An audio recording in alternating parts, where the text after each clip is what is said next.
The single most dangerous thing in a nuclear war isn't the bomb. It's your own curiosity. Right now, an emergency alert flashes on your phone. You have exactly 5 minutes and 23 seconds before the first warhead detonates.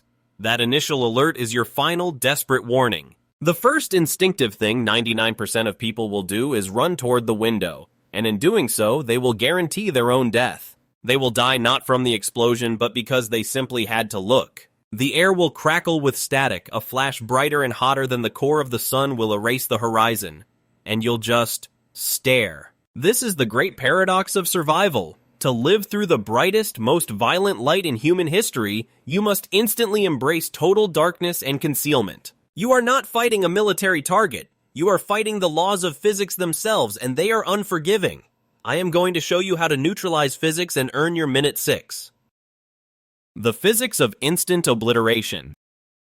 Forget every romanticized image of nuclear apocalypse you've seen in movies. This isn't one grand event. It is a rapid, phased, 3-wave physical assault, each wave demanding a specific, immediate countermeasure. The first wave is the thermal pulse. The incinerating wave of thermal energy travels at the ultimate velocity of light, 186,000 miles per second, meaning the moment you detect the flash, the heat is already upon you. The second wave is the blast front. This is a wall of compressed air, an overpressure wave that moves faster than the speed of sound, which doesn't just push buildings over. It crushes them into dust and turns ordinary objects into supersonic shrapnel. The third wave, the slowest and longest-lasting threat, is the radioactive fallout. This is the invisible poison, the irradiated debris that will rain from the sky for days, contaminating everything it touches. You cannot win the war. You can only survive the first 300 seconds by understanding how to defeat these 3 waves in the precise order they arrive. Phase 1. Defeating the light. Thermal radiation. Let's begin with Wave 1, the light. That flash is not just illumination, it is a torrent of thermal radiation and soft gamma rays, a massive discharge of heat peaking at tens of millions of degrees at its epicenter. The key is that the light travels instantly. If you can see the sky, the light has already arrived. If you look directly at it, the intensity of the light is so concentrated that the fluid in your eyes is superheated, and your retinas are not just damaged. They are instantly vaporized, leading to permanent darkness or flash blindness if you are lucky enough to be miles away. This is why the first defense is purely psychological. Do not look. The 1950s civil defense advice, duck and cover, was fundamentally sound because it is based on physics. You must immediately get mass between yourself and the fireball, any mass. A thick concrete wall is your best shield, as its density absorbs the thermal energy and blocks the radiation. A deep ditch is excellent. Even lying behind the engine block of a parked car or the dense core of a commercial building stairwell can save your life. Mass is your primary shield. Your clothing is the second line of defense against the flash. That black polyester shirt you're wearing just became a death sentence. Dark colors absorb nearly all thermal energy, guaranteeing they will instantly ignite. Or worse, the synthetic fabric will superheat and melt directly onto your skin, creating a searing, inseparable third-degree burn known as a synthetic skin graft. Conversely, white or light-colored loose-fitting cotton or wool clothing can reflect a crucial percentage of that heat. This is the albedo effect, the measure of a surface's reflectivity, and it is the only fashion consideration that matters when the sun comes crashing to Earth. If you are caught outside and are near any body of water, a pool, a river, a pond, you must immediately submerge yourself. Water is a phenomenal heat sink because of its high specific heat capacity. It will absorb the massive thermal spike better than air, instantly boiling the surface but protecting the organic matter, your body, beneath it from combustion. You will steam like a dumpling, but you will not burst into flame like a dry leaf. You are not hiding from a light. You are shielding your cellular structure from a focused thermal ray. Phase 2. Surviving the wall of air, the blast wave.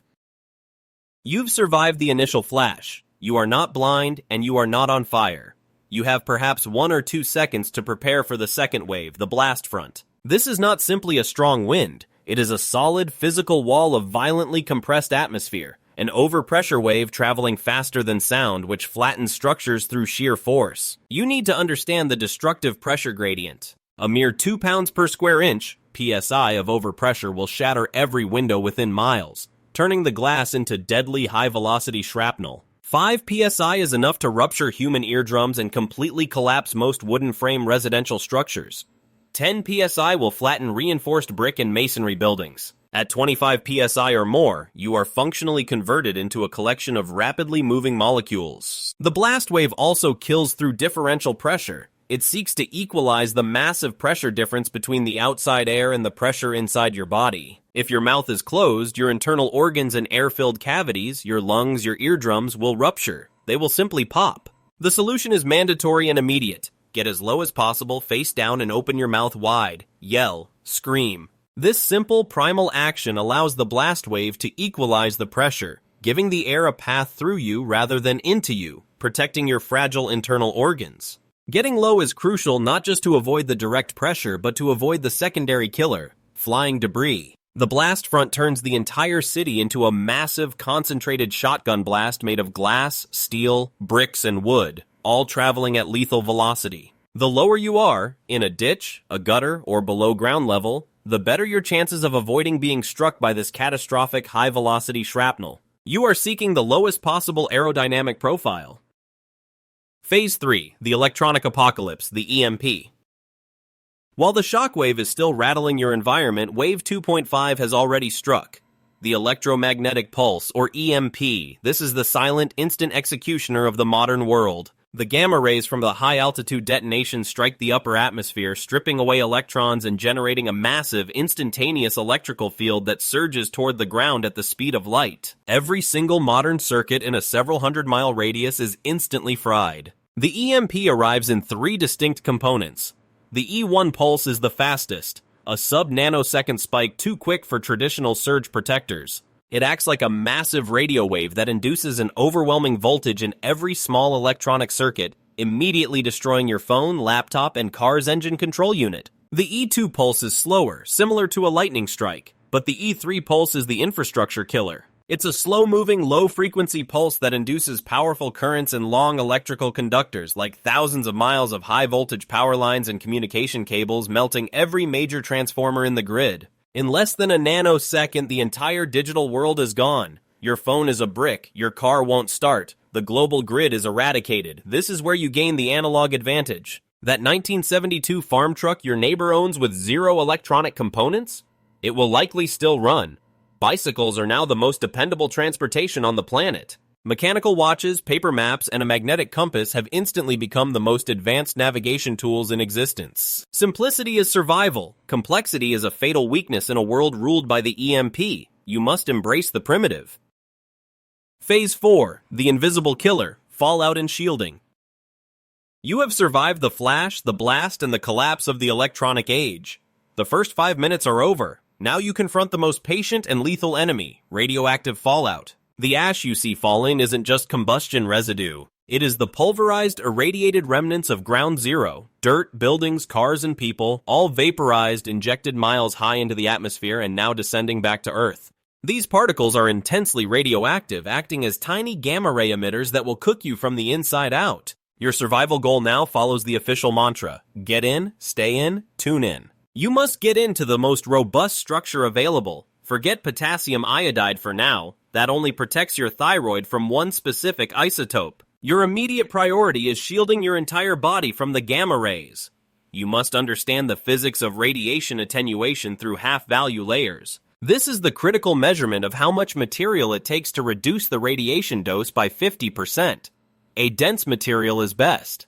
It takes approximately 1 inch of lead, approximately 4 inches of solid concrete, approximately 6 inches of packed earth, up to 2 feet of wood to achieve the same result. This is why a basement is vastly superior to the ground floor, and the core of a large building is superior to a small house. You need to maximize the dense mass between you and the outside world. You must then stay in. Time is your second shield because radiation decays exponentially. This is the 7-10 rule of thumb. For every 7-fold increase in time, the radiation level drops to approximately 10% of its previous level. Specifically, after 48 hours, the radiation levels outside will have dropped to about 1% of what they were during the first hour. If you venture out before this point, you risk giving yourself a lethal, irreversible dose. Finally, tune in. You must secure a functional, analog, battery-powered, or hand-crank radio. The EMP may be gone, but the radio waves are still traveling. This is the only way you will receive critical, localized information on fallout plumes, contamination hotspots, and when, if ever, it is safe to exit your immediate shelter.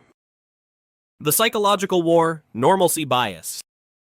But your greatest enemy is neither blast nor fallout. It is your own mind, specifically a cognitive error called normalcy bias. This is the phenomenon where your brain desperately tries to rationalize an extraordinary event by fitting it into a known, mundane category. It's just fireworks. It must be a distant transformer. Someone is filming a movie. This need to rationalize causes hesitation, and hesitation is fatal.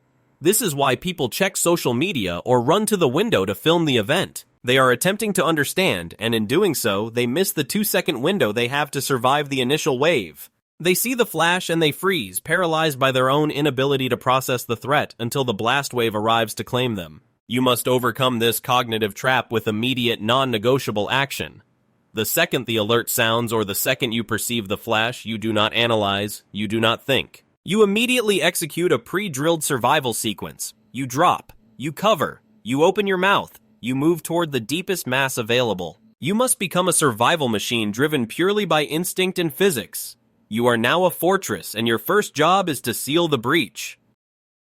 The 5-minute verdict. In 5 minutes, the world you knew is irrevocably gone. The fragile systems of communication, commerce, and governance have vanished. All that remains are the brutal, impartial laws of physics. Thermal radiation, overpressure, and radioactive decay. These are your new masters. You are no longer defined by your job title or your bank account. You are a survivor who must navigate a world that is actively trying to kill you with compressed air and invisible rays. Physics doesn't care about your feelings. It only rewards those who respect its power and obey its rules. Learn them, drill them, and you might just earn yourself minute 6 and the terrifying chance at a new future. What is the one analog tool or skill you believe is the most critical for survival in a post-EMP world? Let me know in the comments. The most practical and defensible answer will earn the respect of the survivors.